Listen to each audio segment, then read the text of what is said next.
El movimiento obrero en Andalucía. La Andalucía del siglo XIX y siglo XX era, casi en su totalidad, una zona de explotación agrícola de grandes latifundios. A finales del siglo XIX, la estructura social se dividía entre grandes terratenientes, oligarcas financieros y comerciantes, una exigua clase media constituida por pequeños comerciantes, funcionarios y profesionales, y por último, la clase trabajadora, que estaban formados por las 3/4 de la población. Terminó por protagonizar unas feroces luchas campesinas por la propiedad de la tierra, al grito de «la tierra para quien la trabaja», el aumento de los salarios, la supresión de los destajos, la reducción de la jornada laboral y el contrato colectivo de obreros, entre otros. En este periodo, el movimiento de los trabajadores conquistó el reconocimiento oficial de los sindicatos, un moderado aumento salarial y la ilegalización de los destajos. En Andalucía se desarrolló un proceso de colectivizaciones del campo a la luz de la Ley de Arrendamientos Colectivos de 1931, que culminaría en 1936 con la legalización de las ocupaciones, que otorgaban la propiedad de la tierra a quienes la trabajaban. Pero para el final de la dictadura, las bases del sindicato vertical eran obreras. En 1975 y 1976, el nivel de huelgas, a pesar de estar prohibidas, era el más alto de Europa. La presión de los trabajadores en la calle posibilitó que las organizaciones que se habían levantado arrancaran de los derechos y libertades que hoy vemos en peligro, pero a su vez implicó el cambio de las mismas. Los pactos de la Moncloa de 1977 supusieron cambiar el conflicto por la paz social, obviando las distinciones de clase, y las estrategias de lucha por el diálogo y la concertación social.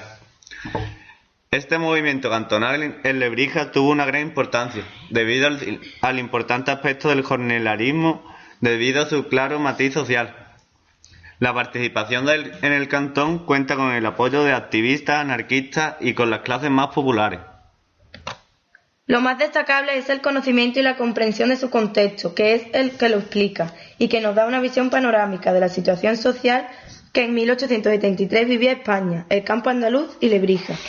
Cabe destacar el auge de movimientos republicanos y anarquistas, como el hecho de la desesperación de que puede tener una persona, un lebrijano, jornalero, analfabeto, sin ni siquiera salir de Andalucía para ir hasta cualquier lugar, si cree que con ello puede mejorar su situación vital y la de los suyos.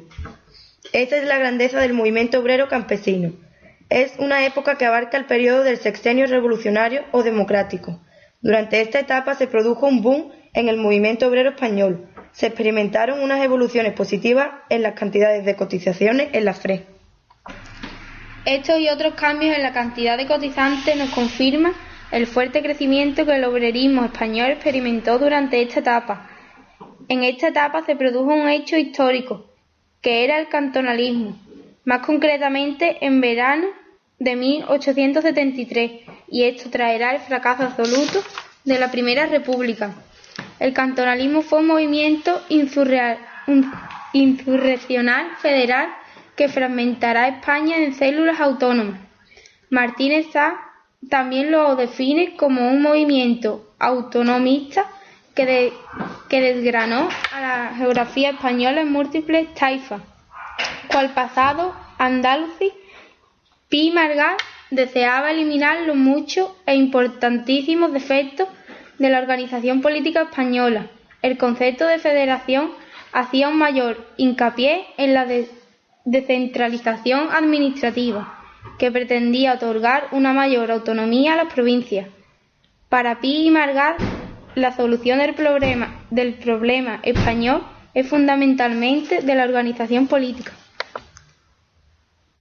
La idea sería de cambiar la estructura política administrativa, donde el gobierno central divide al país en provincias. Por otra parte, en las provincias serían las que organizaron por sí mismas.